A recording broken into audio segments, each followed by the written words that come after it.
DA Flabby Willis is in even more trouble from the local level. We keep seeing things in terms of what's the big government going to do about it?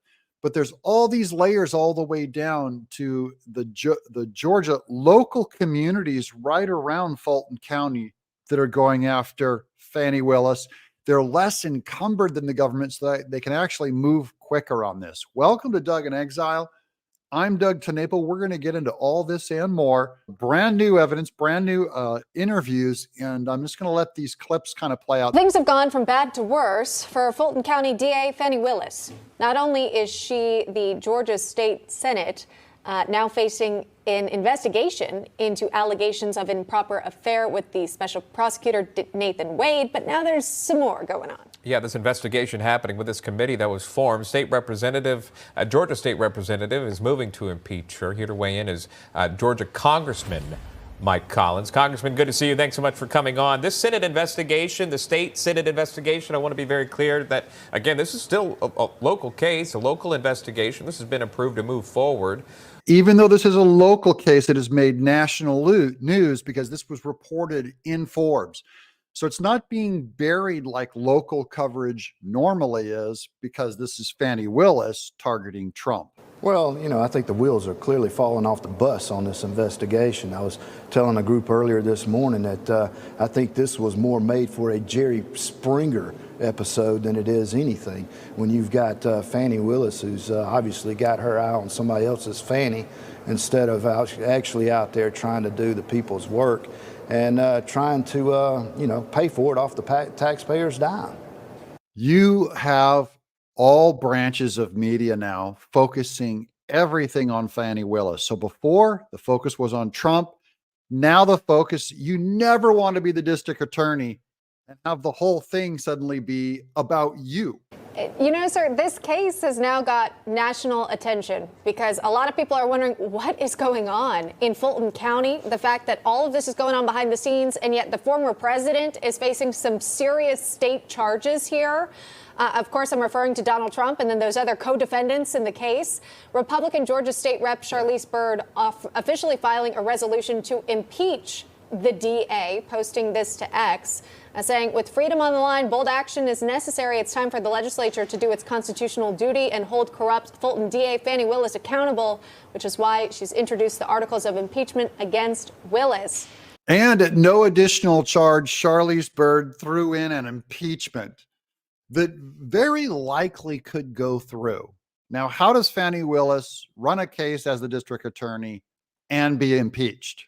Congressman Collins, do you think this happens here? Would there be support? Yeah, I think it should. I think it's evident. And I think as more and more evidence comes out, especially over in the divorce court that's going on between Wade and his soon-to-be ex-wife, that's where a lot of your evidence has been coming from as to where the money has been funneled so Wade and Fani Willis can go on their escapades and their trips. So sure, the state legislature has the ability. They should take that up, and they should use their ability and their rights to impeach this lady and get her off this case. It's just another bogus case. Bigger picture now, they're seeing that they don't have to say, oh, we're just Republicans doing this. It's, you can't argue with what she and Nathan Wade have done. But this is going to get stung by a ethics committee, and they're going to start going after documents between Nathan Wade and the White House, which shows collusion on the Trump case. You see it all in every case that Trump is being tried in. They are just another way for the Biden administration. Fani Willis and Wade, and they had connection and had been speaking with the White House on this case. So it has been a way for the Biden administration and Joe Biden to use the court system and the DOJ to try to just kill his political opponents. They know that communications did happen between Nathan Wade and the White House. They have to do all these Freedom of Information Act, which is coming. They're requesting it. Wanted to bring that kind of something. I was going to ask you about the White House logs and the alleged visits, 8-hour visit by the special prosecutor Nathan Wade within the White House, meeting with White House counsel in Athens, Georgia. Again, this according to logs. There are freedom of information. Someone's going after those communications. But here's Fani Willis stung by another ethics complaint. This is at Newsweek. Fani Willis has been hit by an ethics complaint after her office allegedly refused to a request to provide public records that people are after, as well as alleging the affair. In a 127-page filing, Roman said 2 meetings took place between White House employees and Nathan Wade in 2022. 2 meetings.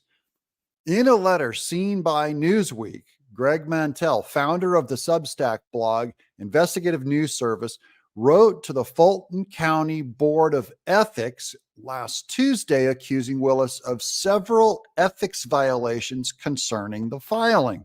He said, quote, "I wish to file a formal ethics complaint against Fulton County District Attorney Fani Willis for several violations of the ethics code." They're supposed to have free and open documentation of everything, which they're saying they're basically accusing her of a cover-up. He added, he requested Willis's expense reports in the years of 21, 22, and 23. So, right, expense reports is how they find all this stuff, because it'll show the flights Nathan Wade took up to Washington, D.C. They'll be there in an expense report. All contracts and payments to Wade in 21, 22, and 23. So they're trying to find a monetary trail that she will not reveal, and records pertaining to $14 million in awards for the Department of Justice, the DOJ. Are they laundering it back to the DOJ? However, he alleged the office only provided 2 of the apparently 3 employment contracts for Wade, and said his other requests were denied.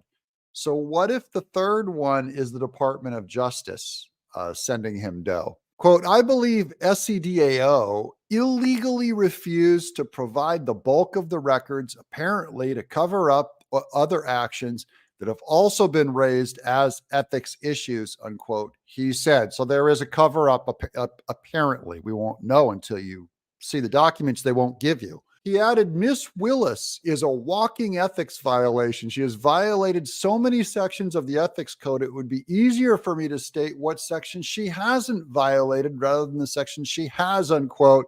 That's kind of a bad reputation to have when you're also trying to run an indictment against Trump. On Friday, news website Just the News sent its request for records of any meetings and communications between Willis or Wade with the White House or Justice Department officials. It was ignored. The news outlet filed a complaint with Georgia Attorney General Christopher M. Carr.